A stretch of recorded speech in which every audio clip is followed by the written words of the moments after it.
کہ اے رب میں نے ان کو دعوت دی، اپنی قوم کو بلایا، لیلا و نہارا، صبح بھی اور شام بھی، فلم یزدہم دعائی الا فرارا، لیکن میری جو دعوت ہے اس سے یہ بھاگتے ہی رہے۔ تو نوح علیہ السلام سے لے کر نبی کریم صلی اللہ علیہ وسلم تک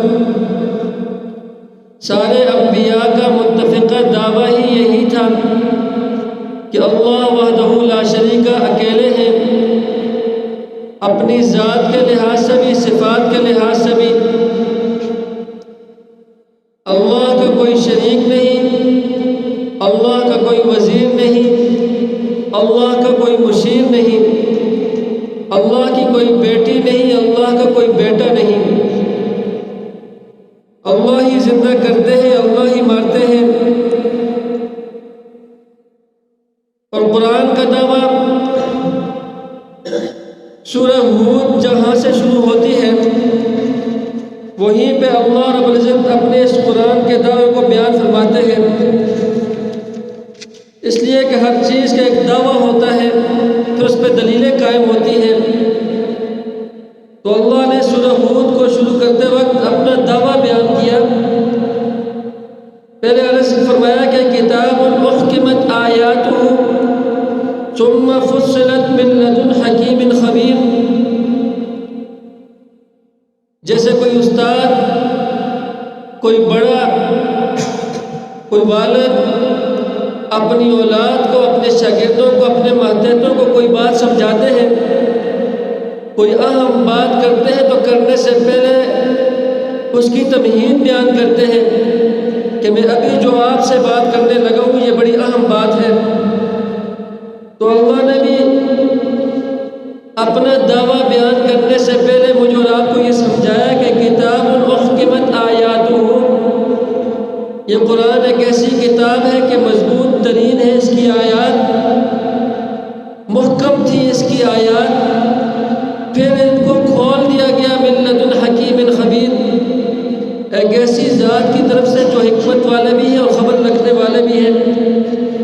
اور پھر اپنا دعویٰ اللہ نے قرآن میں بیان فرمایا کہ اللہ تعبدوا الا اللہ، ہرگز تم نہ عبادت کرنا مگر اللہ کی۔ اور آگے فرمایا اننی لکم منہ نذیر و بشیر، یہ نبی کریم صلی اللہ علیہ وسلم فرماتے ہیں کہ میں تمہاری طرف جو بھیجا گیا ہوں ڈرانے والا اور خوشخبری دینے والا۔ تو اللہ نے قرآن میں اپنا دعویٰ فرما دیا کہ اللہ تعبدوا الا اللہ، کسی کی عبادت نہیں کرنی الا اللہ، مگر اللہ کی عبادت کرنی ہے۔ عبادت صرف نماز میں نہیں، صرف روزے اور زکوٰۃ اور حج میں نہیں، بلکہ ہر معاملے میں اللہ کی عبادت کو لازمی پکڑنا ہے، لازمی جز کی طرح رکھنا ہے۔ یہ نہیں کہ اگر میری اولاد نہیں ہو رہی تو میں کسی قبر والے کے پاس چلا جاؤں، نماز تو میں اللہ کے لیے پڑھتا ہوں لیکن اولاد مجھے فلاں قبر والا دے گا۔ نماز، ذکر، تلاوت، روزہ اللہ کے لیے، اور جب نظر اور نیاز کی بات آتی ہے کہ یہ فلاں بابے کے نام پہ نیاز ہے، یہ فلاں فلاں کے نام پہ نیاز ہے، تو نظر اور نیاز کے لحاظ سے بھی ہماری عبادت کے لائق صرف اللہ کی ذات ہے۔ یہ ہے اللہ تعبدوا الا اللہ۔ میں جو آپ کے سامنے قرآن کریم کی آیت پڑھی تھی، یا ایھا الناس ضرب مثل فاستمعوا له، اللہ رب العزت فرماتے ہیں کہ اے لوگوں، ایک مثال بنائی گئی ہے تمہارے لیے، اس کو غور سے سنو۔ میں ایک مثال بیان کرنے والا ہوں، تم اس مثال کو غور سے سنو، کان لگا کے سنو۔ مثال کیا ہے کہ ان الذین تدعون من دون اللہ، کہ وہ لوگ جن کو تم اللہ کے علاوہ پکارتے ہو، اللہ کی ذات کے ساتھ جن کو تم شریک مانتے ہو، کہ یہ جو فلاں فلاں بزرگ ہیں، یہ فلاں فلاں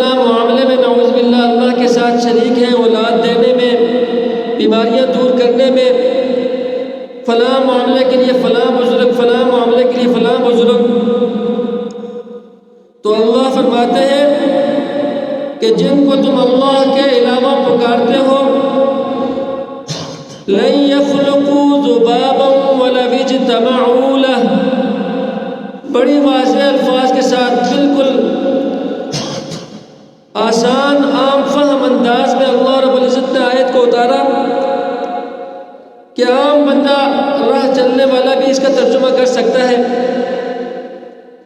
لن يخلقوا کہ جن کو تم اللہ کے ماں سوا پکارتے ہو، جن کو تم اللہ کے سوا عبادت کا لائق سمجھتے ہو، جن کے در در پہ تم جا کے جھکتے ہو، یہ تو لن یخلقوا نہیں پیدا کر سکتے ذباباً ایک مکھی، یہ ایک مکھی تک نہیں بنا سکتے۔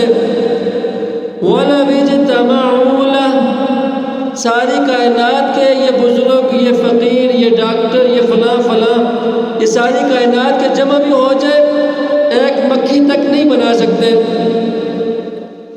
اور آگے پھر اور فرمایا وَإِن يَسْلُبْهُمُ الذُّبَابُ، مکھی بنانا تو دور کی بات ہے، یہ تو بہت بڑی بات ہے کہ ایک مکھی کو کوئی انسان بنا لے، ناممکن ہے، نہیں بنا سکتا۔ مکھی بنانا انسان کے اختیار ہی میں نہیں ہے۔ کائنات میں کوئی ایسا شخص ابھی تک آیا نہیں کہ جو روح کو بنا سکے۔ جسم تو بنا لیتے ہیں پلاسٹک کے، دوسری تیسری چیزوں کے، لیکن اس کے اندر روح کون ڈالے گا؟ تو فرمایا لن یخلقوا ذبابا، یہ سارے بڑے بڑے مل کے جن کو تم پکارتے ہو اللہ کے ماں سوا، یہ سارے مل کے ایک مکھی نہیں بنا سکتے۔ وَلَوِ اجْتَمَعُوا لَهُ، اگرچہ سارے مل بھی جائے، جمع بھی ہو جائے۔ اور فرمایا وَإِن يَسْلُبْهُمُ الذُّبَابُ، مکھی بنانا تو بڑا مشکل ہے، اگر مکھی ان سے کچھ چھین لے، وَإِن يَسْلُبْ، چھین لے، سلب، جس طرح سلب کہتے ہیں کسی کو حق کو سلب کرنا، چھیننا، بعض لوگ اس کا معنی کرتے ہیں لے جانا، کہ مکھی ان سے کچھ لے جائے، لے نہ جائے، مکھی ان سے چھین لے۔ چھیننے والا طاقتور ہوتا ہے، جس سے چیز چھینی جاتی ہے وہ عاجز اور ضعیف اور کمزور ہوتا ہے۔ اللہ رب العزت مجھے اور آپ کو یہ سمجھانا چاہتے ہیں وَإِن يَسْلُبْ کا لفظ لا کر، کہ جن سے مکھی چھین رہی ہے وہ کمزور ہے اور مکھی طاقتور ہے، جن کو میں اور آپ اپنے حاجات میں، نظر و نیاز میں پکارتے ہیں۔ اللہ نے مجھے اور آپ کو محفوظ رکھے، اللہ بچائے رکھے۔ شرک کے اس بیماری میں پڑھتے وقت آدمی کو پتہ نہیں چلتا کہ میں مشرک بن چکا ہوں۔ یہ دیمک کی طرح انسان کے اندر، یہ جو شرک کی بیماری دیمک کی طرح انسان کے ساتھ چمٹتی ہے اور پھر انسان کو مشرک بنا کے چھوڑتی ہے، سارے اعمال ضائع ہو جاتے ہیں۔ تو اللہ رب العزت نے پوری قرآن کو اسی بات سے بھرا ہوا ہے کہ میرے علاوہ کوئی معبود نہیں، کسی کے پاس نہیں جانا، کسی بھی مشکل میں کسی کے در پہ سر نہیں جھکانا۔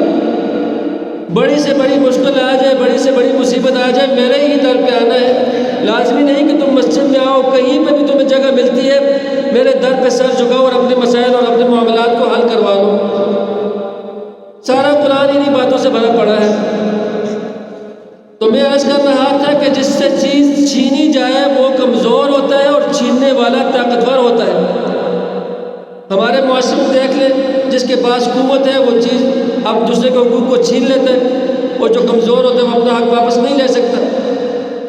تو اللہ نے بعین ہی سمجھانے کے لیے وَإِن يَسْلُبْهُمُ الذُّبَابُ، اور مکھی بنانا تو بڑی بات ہے، مکھی اگر ان سے کچھ چھین کے لے جائے